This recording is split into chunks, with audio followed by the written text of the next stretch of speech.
What is up, y'all? It is the High Guy back for another episode of it's either High Guy Reads or Story Time with the High Guy. One of the two. I'm doing this to make up for the episode that was lost yesterday due to the fucking corruption. So, yes, today we are reading once again Jurassic Park by Michael Crichton. I'm gonna basically sum up the last 8 pages because I'm not reading that shit over again. I'll remake videos of me talking about something, but like actually reading shit. Don't get me wrong, I love all the fucking the dinosaur shit going on here, but I'm just gonna sum it up here. So in the last 8 pages, there's a family where they're on vacation on this fucking undisclosed island, and well, shit goes down. These compies, I'm assuming they're compies because they described like green fucking lizards that stand on their hind legs. Like the little fuckers, you know what I'm talking about. I am pretty fucking sure they're talking about the copies. I mean, I don't know what else they'd be talking about. But anyways, they tear up this little girl. It's really fucked up. The parents are just fucking beside themselves, and I think they're still trying to figure out what the mystery is. So, without further ado, let me take off my my cool shades. I wish I had some reading glasses to put on. That'd be very appropriate for this. But you know, I might look fucking. You might not even see my fucking eyeballs, but 2020 coming out of these motherfuckers. So without further ado, let's get going. I think I got about 12 pages in me. We'll see how my voice is feeling. I'm still recovering from a little cold here, but you know what? We're gonna read the fuck out of this book right now. So grab your popcorn, stay tuned. Let's get to it. Okay, was introduced to the Bowmans, saying in a soft southern accent, Mr. and Mrs. Bowman, how you doing? So he's like Enzo now, okay. Enzo Mori. You watch wrestling, you know that shit. Nice to meet you. And then explaining that he was a field biologist from Yale who had worked in Costa Rica for the last 5 years. Marty Guertes examined Tina thoroughly, lifting her arm gently, peering closely at each of the bites with a penlight, then measuring item with a small pocket ruler. After a while, Guertes stepped away, nodded to himself, as if he'd understood something. He then inspected the Polaroids and asked several questions about the saliva, which Cruz told him was still being tested in the lab. Like, obviously, this is this shit with the fucking commies going on. But anyways, let's keep rolling with this shit. Finally, he turned to Mike Bowman and his wife, waiting tensely. I think Tina's going to be fine. I just want to be clear about a few details, he said, making notes in a precise hand. Your daughter says she was bitten by a green lizard, approximately 1 foot high, which walked upright on the beach from the mangrove swamp. That's right, yes. And the lizard made some kind of a vocalization. Tina said it chirped or squeaked. Like a mouse, would you say? Yes. Well then, Dr. Guertes said, I know this lizard. He explained that of the 6,000 species of lizards in the world, no more than a dozen species walked upright. Of those species, only 4 were found in Latin America, and judging by the coloration, the lizard could only be one of the 4. It's not that, guys. I'm sorry, it's not that. I'm sure this lizard was a Basilicus amoritus. Fuck out of here with that shit. A striped Basilicus lizard. There we go. Found here in Costa Rica and also in Honduras, standing on their hind legs. They are sometimes as tall as a foot. Are they poisonous? No, Mrs. Bowman, not at all.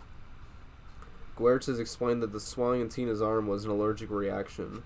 According to the literature, 14% of people are strongly allergic to reptiles, he said. And your daughter seems to be one of them. She was screaming. She said it was so painful. Probably it was, Guertes said.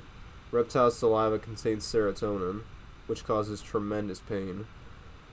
Yeah, fuck them reptiles, man. Especially them snakes. Oof. Bad news, you know? He turned to Cruz. Her blood pressure came down with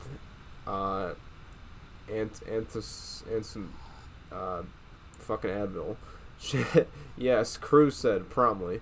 Serotonin, Guertes said, no question. Still, Ellen Bowman remained uneasy. But why would a lizard bite her in the first place? Lizard bites are very common, Guertes said. Animal handlers in the zoo get bitten all the time. And just the other day, I heard that a lizard had bitten an infant in her crib in Amaloya, about 60 miles from where you were. So bites do occur. I'm not sure why your daughter had so many bites. What was she doing at the time? Nothing. She said she was sitting pretty still because she didn't want to frighten it away. Sitting pretty still, Guertes said, frowning. He shook his head. Well, I don't think we can say what exactly happened. Wild animals are unpredictable. And what about the foamy saliva on her arm? Ellen said. I keep thinking about rabies. No, Dr. Guertes said. A reptile can't carry rabies, Mrs. Bowman. Your daughter has suffered an allergic reaction to the bite of a basilisk lizard. Nothing more serious. If only this guy knew. Mike Bowman then showed Guertes the picture that Tina had drawn. Guertes nodded. I would accept this as a picture of a basilisk lizard, he said. A few details are wrong, of course. The neck is much too long, and she has drawn the hind legs with only 3 toes instead of 5. The tail is too thick and raised too high, but otherwise this is a perfectly serviceable lizard of this kind we were talking about. But Tina specifically said the neck was long, Ellen Bowman insisted. And she said there was 3 toes on the foot. Okay, we're only 2 pages in, but we need a tad bit of a water break. I'm sorry, y'all. Getting the way I am, it gives you a little bit of cotton mouth. Trust me, you stoners out there know that shit. Especially when you're talking a lot, you're reading especially. You need that water, man. You fucking die otherwise. Maybe not that serious, but it feels like it. Tina's pretty observant, Mike Bowman said. I'm sure she is, Guertes said, smiling. But I still think your daughter was bitten by a common Bacillus emeritus. Sure. And had a severe herpetological reaction. Normal time course with medication is 12 hours. She should be just fine in the morning. In the modern laboratory in the basement of Clinica Santa Maria, word was received that Dr. Guertes had identified the animal that had bitten the American child as a harmless basilisk lizard. Immediately, the analysis of the saliva was halted. Even though a preliminary fractionation showed several extremely high molecular weight proteins of unknown biological activity, but the night technician was busy, and he placed the saliva samples on the holding shelf of the refrigerator. The next morning, the day clerk checked the holding shelf against the names of discharged patients, seeing that Bowman Christina L. was scheduled for a discharge that morning. The clerk threw out the saliva samples, and at the last moment he noticed that one sample had the red tag, which meant that it was to be forwarded to the university lab in San Jose. He retrieved the test tube from the waste bucket and sent it on its way. Go on, say thank you to Dr. Cruz, Ellen Bowman said, and pushed Tina forward. Thank you, Dr. Cruz, Tina said. I feel much better now. She reached up and shook the doctor's hand. Then she said, You have a different shirt. For a moment, Dr. Cruz looked perplexed. Then he smiled. That's right, Tina. When I work all night at the hospital in the morning, I can change my shirt. But not your tie? No, just my shirt. Some great dialogue there. Ellen Bowman said, Mike told you she was observant. She certainly is. Dr. Cruz smiled and shook the little girl's hand gravely. Enjoy the rest of your holiday in Costa Rica, Tina. I will. The Bowman family had started to leave when Dr. Cruz said, Oh, Tina, do you remember the lizard that bit you? Uh-huh. You remember its feet? Uh-huh. Did it have any toes? Yes. How many toes did it have? 3, she said. How do you know that? Because I looked. Anyways, all the birds on the beach made marks in the sand with 3 toes like this. She held up her hand, middle three fingers spread wide, and the lizard made those kinds of marks in the sand too. The lizard made marks like a bird? Uh-huh, Tina said. He walked like a bird too. He jerked his head like this up and down. She took a few steps, bobbing her head. After the Bowmans had departed, Dr. Cruz decided to report this conversation to Guertes at the biological station. I must admit the girl's story is puzzling, Guertes said. I have been doing some checking myself. I am no longer certain she was bitten by a basilisk. Not certain at all. Then what could it be?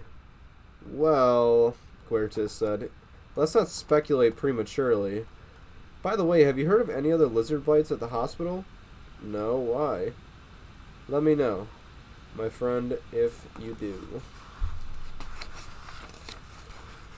Alright, so this is a whole new section right here. This is the beach. So let's just fucking get right into this, man. I'm on a roll right here. Let's keep this going.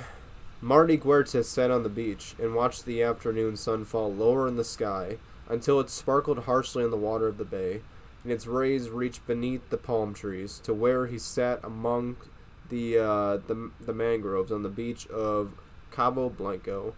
As best he could determine, he was sitting near the spot where American Girl had been 2 days before. Although it was true enough, as he had told the Bowmans, that lizard bites were common. Guertes had never heard of a basilisk lizard biting anyone, and he had certainly never heard of anyone being hospitalized for a lizard bite. Then, too, the bite radius of Tina's arm appeared slightly too large for a basilisk. When he got back to the Carrera station, he had checked the small research library there, but found no reference to the basilisk lizard bites. Next, he checked International Bioscience Services, a computer database in America, but he found no references to basilisk bites or hospitalization for lizard bites. He then called the medical officer in Amaloya, who confirmed that a 9-day-old infant sleeping in this crib had been bitten on the foot by an animal of the grandmother. Okay, there has to be like comment or something in there. That just jumps from one thing to the other right there. And by the way, I just realized that I don't think this whole thing was in the movie. I don't remember being in the movie. Like, this sounds familiar to like the opening scene to like The Lost World. You know what I'm talking about, where they, instead of, like, the girls getting bad bites and getting out of there, no big problem. I mean, no big deal. I think she was found dead. And then just cut away to fucking, what's his face? Ian Malcolm, just fucking yawning. Jeez, man, I'm starting to fucking, act like fucking, what's his face, Ian Malcolm with all the uhs. I can't help it. I really can't fucking help it. Sorry, y'all. I'm sorry. Anyways, let's get back into this shit. Alright. The grandmother described the lizard as a green with brown stripes. It had bitten the child several times before the woman frightened it away. Strange, Guertes had said. No, like all the others, the medical officer replied, adding that he had heard of other biting incidents. A child in Vasquez, the next village up the coast, had been bitten while sleeping, and another in Puerto Sotrero. All those incidents had occurred in the last 2 months. All had involved sleeping children and infants. Such a new and distinctive pattern led Guertes couldn't say suspect there for a second.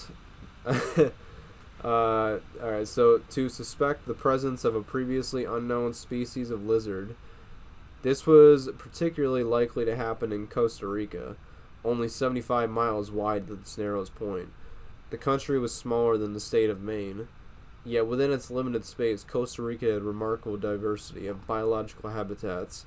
Sea coast on both the Atlantic and the Pacific, 4 separate mountain ranges, including 12,000-foot peaks and active volcanoes, rainforests, cloud forest, temperature zones, swampy marshes, and arid deserts. Man, that's a lot of weather right there going on. A lot of terrains there. More than 1,000 species of orchids. More than 5,000 species of insects. New species were being discovered all the time at a pace that had increased in recent years. For a sad reason.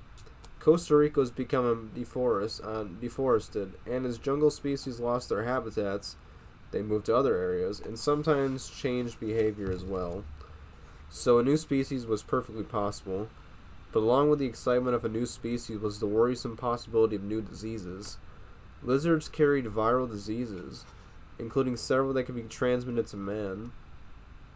Oh boy.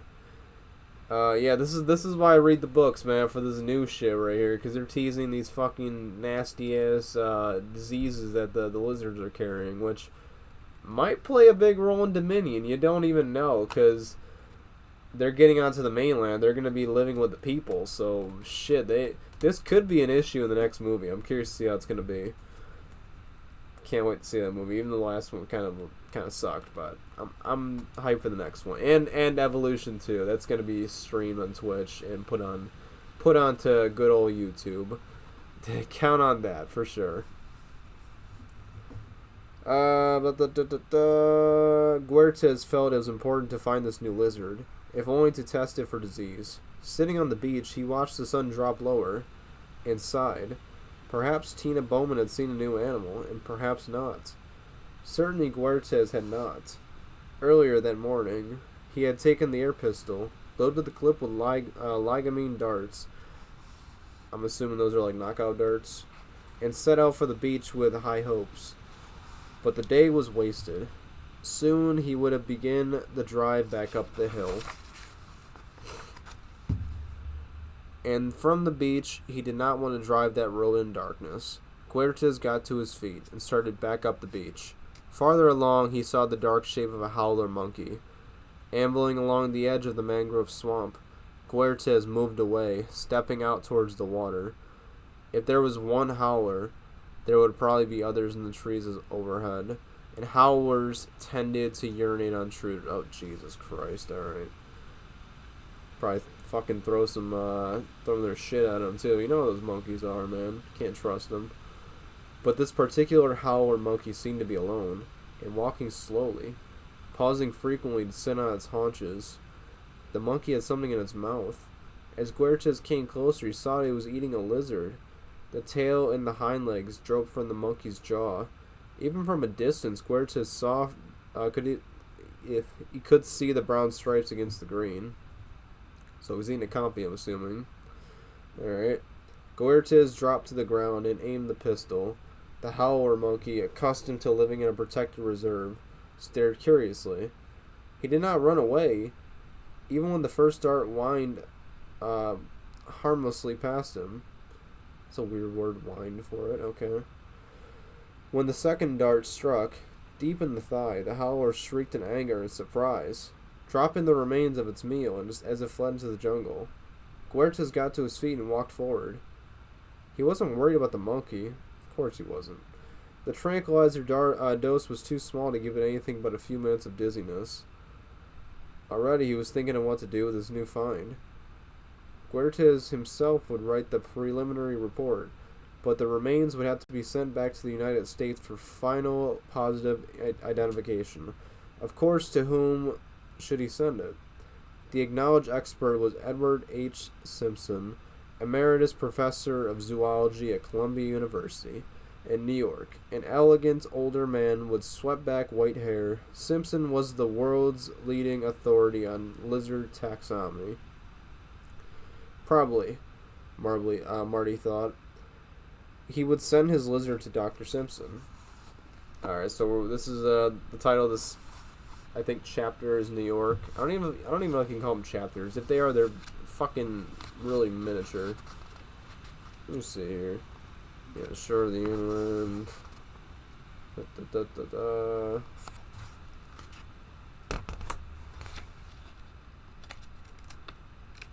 Shit, how much prologue we got here, man?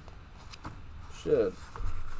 I want to start meeting the fucking characters. I don't give a shit about this family. Dr. Richard Stone, head of the Tropical Diseases Laboratory of Columbia University Medical Center, often remarked that the name conjured up a grandier place than it actually was. In the early 20th century, when the laboratory occupied the entire fourth floor of the Biomedical Research Building, crews of technicians worked to eliminate the scourges of yellow fever, malaria, and cholera. But medical successes in research laboratories in Nairobi and Sao Paulo had left the TDL a much less important place than it once was. Now a fraction of its former size, it employed only 2 full-time technicians, and they were primarily concerned with diagnosing illnesses of New Yorkers who had traveled aboard. The lab's comfortable routine was unprepared for what it received that morning. "Oh, very nice," the technician to the Tropical Diseases Laboratory said, as she reads the custom labels. "Partially masticated fragment of identified Costa Rica lizard." She wrinkled her nose. "This one's all yours, Dr. Stone."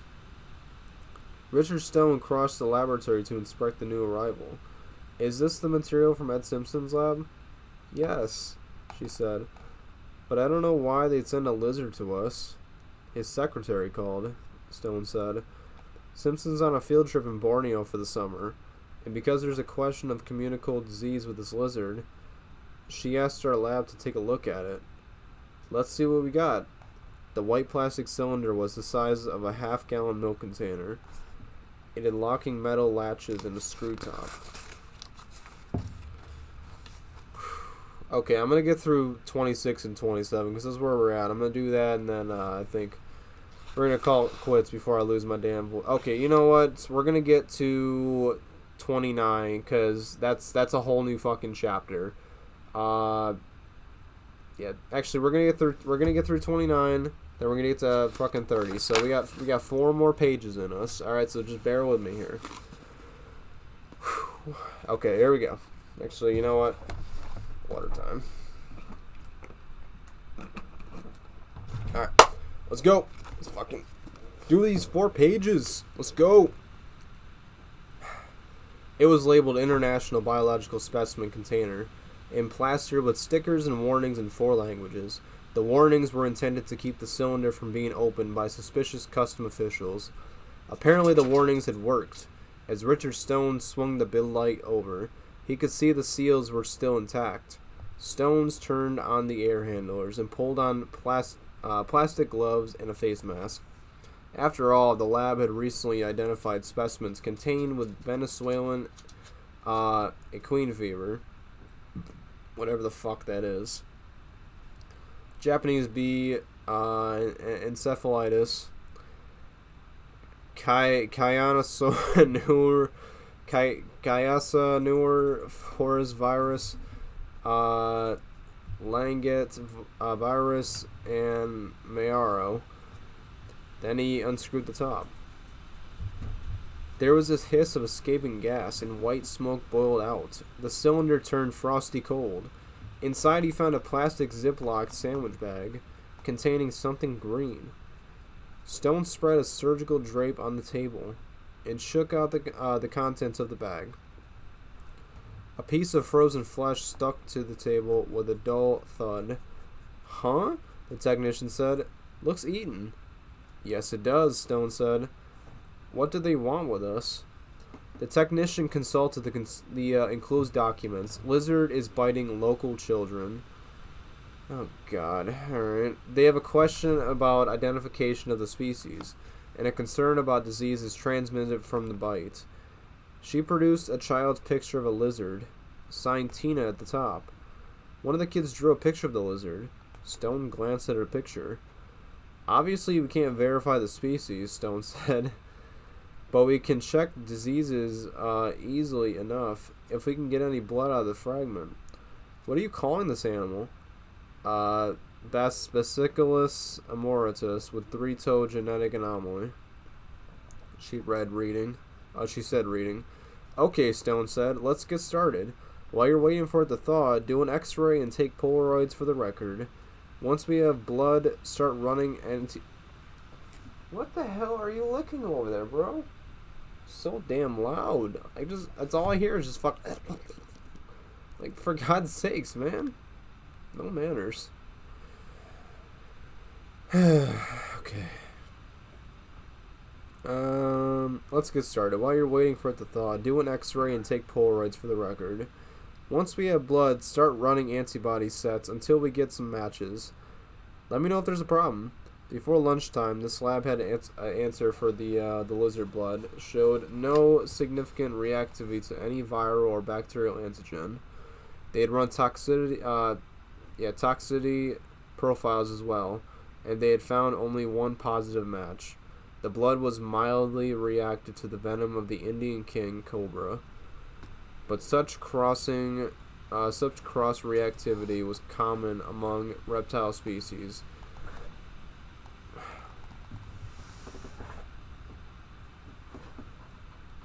I'm sorry if you can hear that. He's literally snoring right. He's literally fucking snoring. This dude's so fucking cute. I can't resist him. Wish I could pass out that fucking quick. Dude was up like 10 seconds ago. Like maybe like 30 seconds ago, and he's already asleep. If only, man. If only. That'd be fucking nice. Just be fucking out like that. If only. There was never any question if I identified the lizard. That would await the return of Dr. Simpson. He was not due back for several weeks, and his secretary asked if the TDL would please store the lizard fragment in the meantime. Dr. Stone put it back in the Ziploc bag and stuck it in the freezer. Martin Guertes reads the facts from the Columbia Medical Center / Tropical Disease Laboratory. It was brief. Subject, Basiliscus emeritus with genetic anomaly, forwarded from Dr. Simpson's office. Materials, posterior segment, ? Partially eaten animal. Procedures performed, X-ray microscopic, immunological, RTX for viral, parasitic, bacterial disease.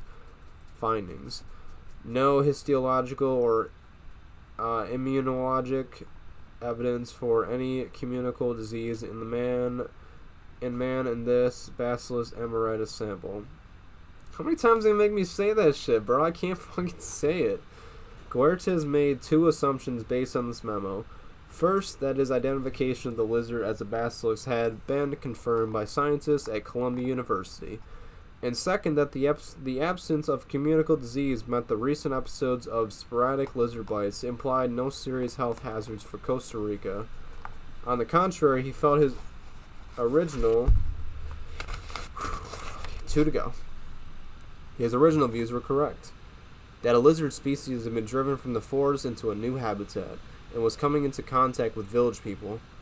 Guertes was certain that in a few more weeks the lizard would settle down and the biting episodes would end. The tropical rain fell in great drenching sheets, hammering the corrugated roof of the clinic, and Bahia Anasco. It was nearly midnight. Power had been lost in the storm, and the midwife, Elena Morales, was working by flashlight when she heard a squeaking, chirping sound. Oh boy, here we go. Here we go. Thinking it was a rat, she quickly put a compress on the forehead of the mother and went into the next room to check on the newborn baby boy. As her hand touched the doorknob, she heard the chirping again, and she relaxed. Oh god, I think I know where this is going. This is fucked up. Evidently, it was just a bird flying in the window to get out of the rain. Costa Ricans said that when a bird came to visit a newborn child, it brought good luck. Elena opened the door. The infant lay in a wicker bassinet, swaddled in a light blanket, only its face exposed. Around the rim of the bassinet, 3 dark green lizards crouched like gargoyles. When they saw Elena, they cocked their head and stared curiously at her, but did not flee. In the light of her flashlight, Elena saw the blood dripping from their snouts. Oh, Jesus fuck, man. Alright, softly chirping, one lizard bent down and with a quick shake of its head tore a ragged chunk of flesh from the baby. Jesus fuck, man. I know why they cut this from the movie now, obviously. Jesus fuck. Elena rushed forward, screaming, and the lizards fled into the darkness. But long before she reached the bassinet, she could see what happened to the infant's face, and she knew the child must be dead. Oh, boy, man. Shit. We're starting this off with some heavy shit. The lizard scattered into the rainy night, chirping and squealing, leaving behind only bloody three-toed tracks, like birds. Okay. We got one more page, so we can round off and get to page 30. This has been a good episode, I'd say. The shape of the data.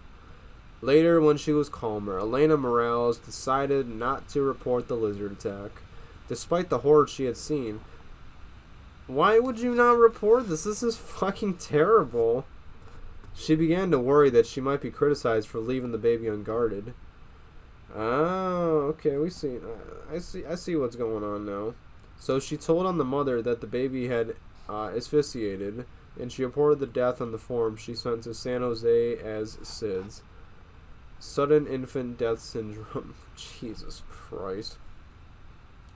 This was the syndrome of unexplained death amongst very young children. It was unremarkable, and a report went unchallenged. The university lab in San Jose that had analyzed the saliva sample from Tina Bowman's arm made several remarkable discoveries. There was, as expected, a great deal of serotonin. But among the salivatory proteins was a real monster, molecular mass of 1,980,000, one of the largest proteins known. Biological activity was still under study, but it seemed to be a neurotoxin poison related to cobra venom. Although more primitive in structure, this lab had also detected trace quantities of the gamma amino here we go with these words again, man. Methionine hydrolase, because this enzyme was a marker for genetic engineering and not found in wild animals. Technicians assumed it was a lab containment and did not report it when they called Dr. Cruz. The referring physician, what the fuck is it? Punta Arenas.